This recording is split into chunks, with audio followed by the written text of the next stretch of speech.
اعوذ باللہ من الشیطان الرجیم بسم اللہ الرحمن الرحیم السلام علیکم ورحمۃ اللہ وبرکاتہ۔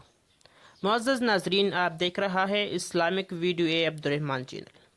ہم امید کرتے ہیں کہ آپ سب ٹھیک ٹھاک اور خیریت سے ہوں گے انشاءاللہ۔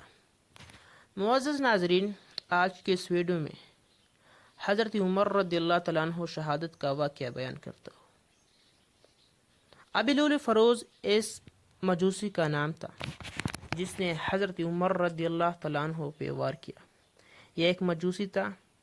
یہ ظالم صبح کے وقت جب حضرت عمر رضی اللہ عنہ نماز پڑھتا، یہ ایک کونے میں بیٹھا تھا اور اس نے ایک زہریلے خنجر کو استعمال کیا اور حضرت عمر رضی اللہ عنہ کو مار گیا۔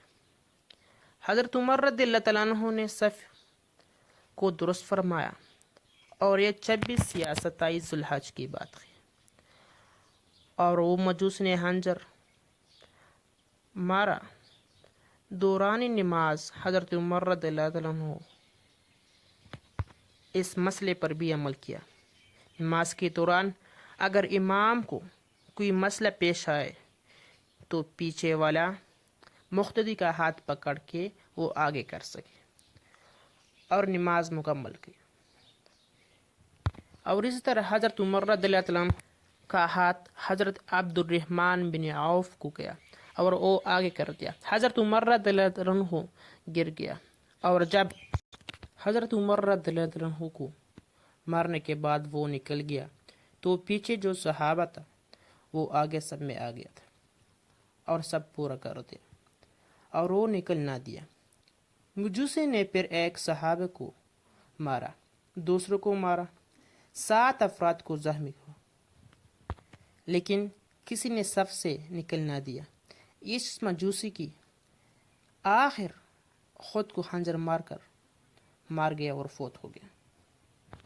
اور جب نماز مکمل ہوا، حضرت عمر فاروق رضی اللہ تعالیٰ عنہ صحابہ کو کہا، پہلے اس بندے کو دیکھیں جس نے مجھے خنجر مارا، اور یہ مسلمان ہے یا غیر مسلم؟ تو یہ ایک مجوسی غلام نکل گیا۔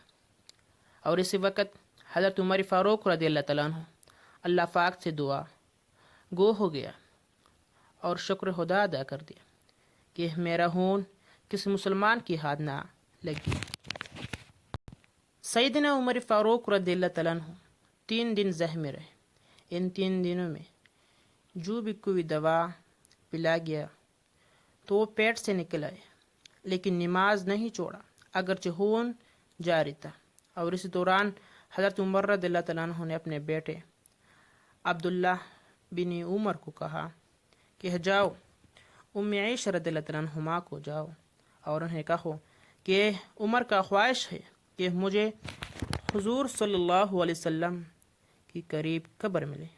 ام عائشہ نے عبداللہ بن عمر کو فرمایا کہ یہاں میرا ایک خاوند ہے اور ایک والد محترم ہے، یہ میرا کمرہ ہے اور یہ جگہ میں نے اپنے لیے رکھا ہے۔ لیکن عمر کے معاملات اور اس کے اسلام کی فوقیت کو دیکھ کیا اس نے اپنے اوپر پر ترجیح دی اور وہ قبر عمر کو دے دیا۔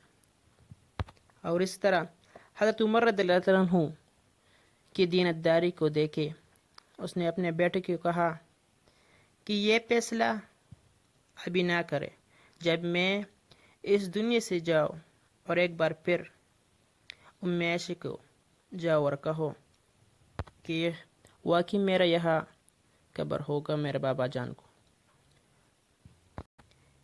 یعنی عمر رضی اللہ تعالیٰ عنہ اتنے دیانتدار تھا۔